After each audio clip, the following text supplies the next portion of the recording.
श्रोताओं, हमारी दिनचर्या और खान पान का सीधा असर हमारे पाचन पर पड़ता है। जब पाचन ठीक रहता है तब शरीर में ऊर्जा बनी रहती है, काम में मन लगता है और जीवन में उत्साह बना रहता है। अगर पाचन बिगड़ जाए तो कब्ज, गैस, एसिडिटी जैसी परेशानियां आम हो जाती है और धीरे धीरे यह हमारी सेहत को कमजोर करने लगती है। पाचन और ऊर्जा की इस प्रक्रिया के लिए आजकल एक शब्द गट हेल्थ बहुत चर्चा में है। इसी विषय पर विस्तार से चर्चा करने के लिए हमारे साथ स्टूडियो में उपस्थित हैं जाने माने gastroenterologist doctor Anil Khatri. Doctor साहब, आपका आकाशवाणी के स्टूडियो में स्वागत है। धन्यवाद पूरी आकाशवाणी टीम को जो मुझे यहाँ पर आमंत्रित किया। डॉक्टर साहब, आपका लंबा अनुभव है पाचन संबंधी समस्याओं का निदान करने, उपचार करने में, और गट हेल्थ में भी आपका काफी अनुभव है। सबसे पहले हम जानना चाहेंगे कि गट हेल्थ क्या है और ये वर्तमान समय में इतना महत्वपूर्ण क्यों माना जा रहा है। गट हेल्थ, ये टर्म जो गट हेल्थ है, सबसे पहले मैं जो हिंदी भाषी लोगों को है उनको समझाना चाहता हूँ कि गट है क्या।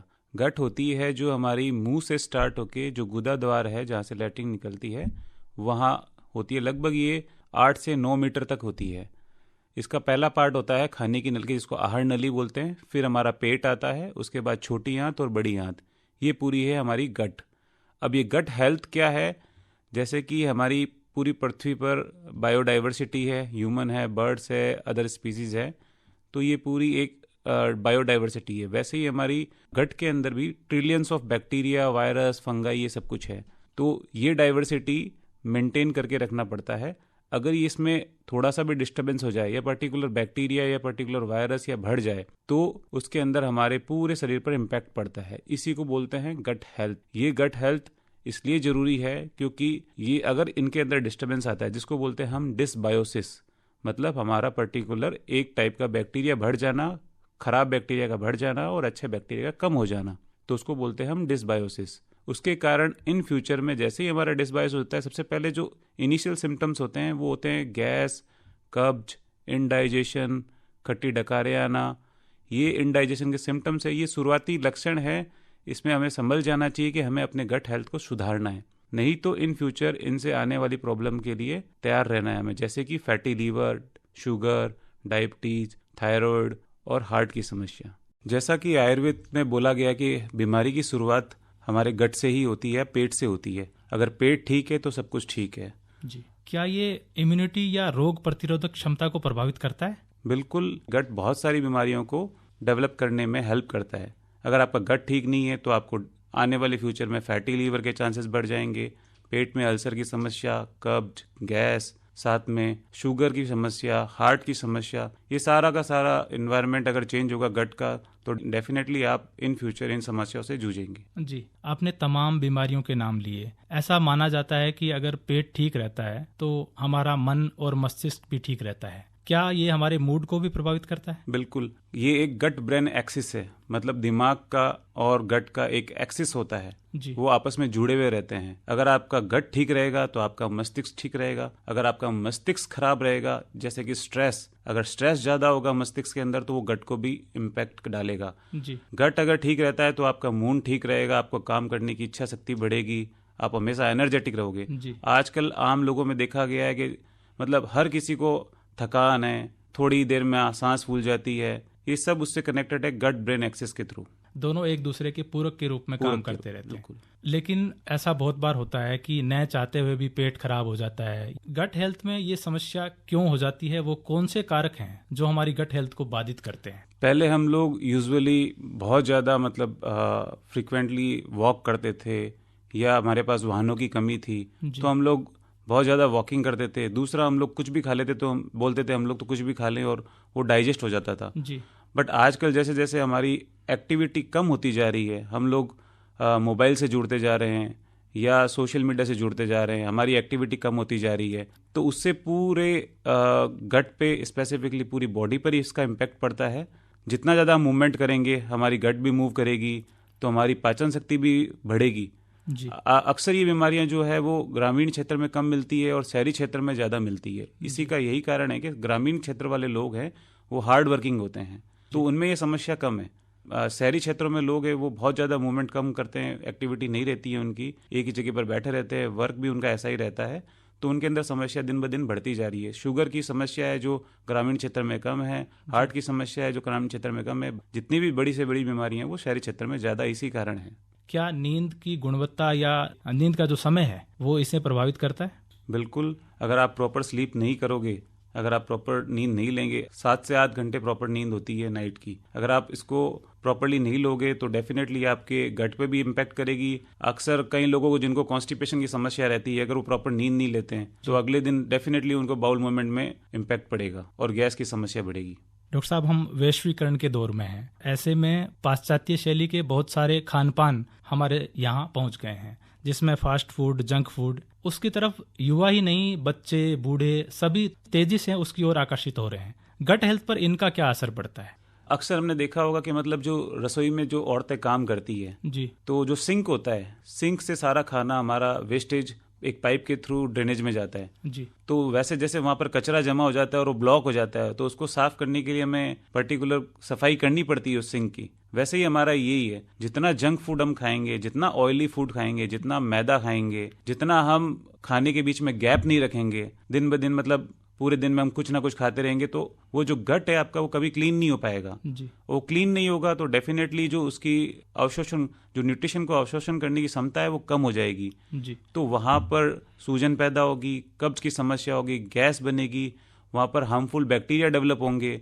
जो हमारे पूरे इन्वायरमेंट को ख़राब करेंगे और हमारी डाइवर्सिटी ख़राब करेंगे। उससे समस्या डेवलप होने के साथ में फैटी लीवर डेवलप होगा और थोड़े दिनों में आगे ये बढ़ते शुगर, हार्ट की समस्या डेवलप हो जाएगी। इसलिए हमें हफ्ते में या महीने में एक बार गट क्लीनिंग करनी चाहिए। गट क्लीनिंग की बात आप कर रहे हैं, एक शब्द इंटरनेट पे प्रचलन में है और लोग उसे अपनी जीवन शैली में अपना भी रहे हैं, इंटरमिटेंट फास्टिंग। क्या असर रहता है इसका गट हेल्थ पर और किस प्रकार ये हमारी हेल्थ को सुधारने में मदद करती है? ये गट क्लीनिंग का ही एक प्रकार से इंटरमिटेंट फास्टिंग का गट क्लीनिंग में बहुत बड़ा रोल है। जी, जैसे कि हर चीज़ को क्या होता है कि एक ब्रेक देना पड़ता है। हमारा हार्ट 72 बार धड़कता है, जी, तो 72 बार ही क्यों धड़कता है? ज़्यादा धड़केगा तो दिक्कत हो जाएगी, कम धड़केगा तो दिक्कत हो जाएगी। जी, वैसे ही गट के अंदर भी इनकी एक साइकिल होती है। खाना खाते हैं, खाना खाने के बाद खाना पेट में जाता है, वो धीरे धीरे एब्जॉर्ब होता है, एब्जॉर्ब होने के बाद वहाँ से उसकी क्लीनिंग की प्रक्रिया अपने आप स्टार्ट हो जाती है, जी, जो लगभग 4 से 5 घंटे लेती है। अगर आप उस दौरान बीच में कुछ खाना खाओगे तो वो क्या होगा, कट क्लीनिंग बंद हो जाएगी, क्योंकि वो आपके पेट में चला गया है। अब उसको पहले वो पचाएगी, उसके बाद क्लीनिंग की प्रक्रिया रुक जाएगी। तो इंटरमिटेंट फास्टिंग इसलिए इंपॉर्टेंट है कि आप लगभग 12 से 16 घंटे अगर आप गट को बिल्कुल ही कुछ नहीं दोगे जी, तो वो क्लीनिंग का काम करेगी।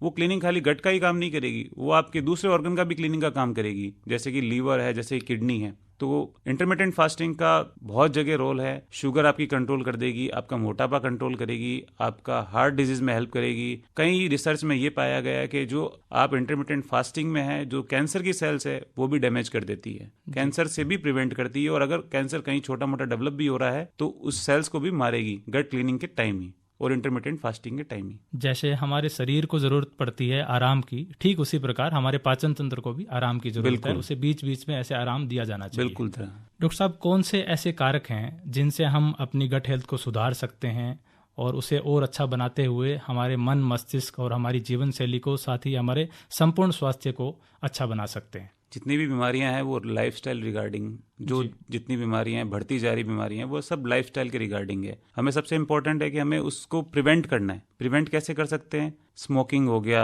अल्कोहल हो गया, फास्ट फूड हो गया, जंक फूड हो गया, मैदा है, ऑयली स्पाइसी फूड हो गया, इन सबको खाने से बचना है। जितना हो सकता है हमें फाइबर को बढ़ाना है। एक हेल्दी डाइट होती है, उस हेल्दी डाइट के अंदर 1/3 पार्ट प्रोटीन होना चाहिए, 1/3 पार्ट फाइबर होना चाहिए और 1/3 पार्ट कार्बोहाइड्रेट एंड फैट होना चाहिए। तो एक नियमित आहार हमें लेना चाहिए और बीच में हमें गैप रखना चाहिए। ऐसा नहीं हम लोग दिन भर खाते रहें। सबसे इंपॉर्टेंट चीज़ है, आप अपने खाने का टाइम फिक्स कीजिए। सुबह 8-9 बजे के अराउंड गट सबसे ज़्यादा एक्टिव होती है, आप उसी टाइम खाना खाइए, 8 से 10 के बीच में। शाम को 6-7 बजे खाना खा लीजिए सोने से 4-5 घंटे पहले, और बीच में उसको ब्रेक दीजिए जी। तो आप कभी भी बीमार नहीं पड़ोगे। गट हेल्थ को मजबूत बनाने के लिए 2 शब्द बहुत प्रचलन में है, प्रोबायोटिक्स और प्रीबायोटिक्स। इनकी चर्चा इन दिनों इंटरनेट पर बहुत हो रही है। क्या ये सचमुच हमारे गट हेल्थ को प्रभावित करते हैं, उसे अच्छा बनाते हैं? बिल्कुल। जैसा कि मैंने आपको पहले ही बताया कि अर्थ पर हम लोग ह्यूमंस बढ़ते जा रहे हैं, उससे अर्थ को नुकसान पहुंच रहा है जी। हमारी डाइवर्सिटी खत्म हो रही है, कई प्रजातियां विलुप्त हो रही है। वैसे ही जो प्रीबायोटिक है, प्रोबायोटिक का रोल उसी में है। हमारी गट की भी डाइवर्सिटी खत्म होती जा रही है। हमारे गट के अंदर ट्रिलियंस ऑफ बैक्टीरिया है। हेल्दी बैक्टीरिया कौन से हैं, खराब बैक्टीरिया कौन से हैं, उनको मेंटेन करना पड़ता है।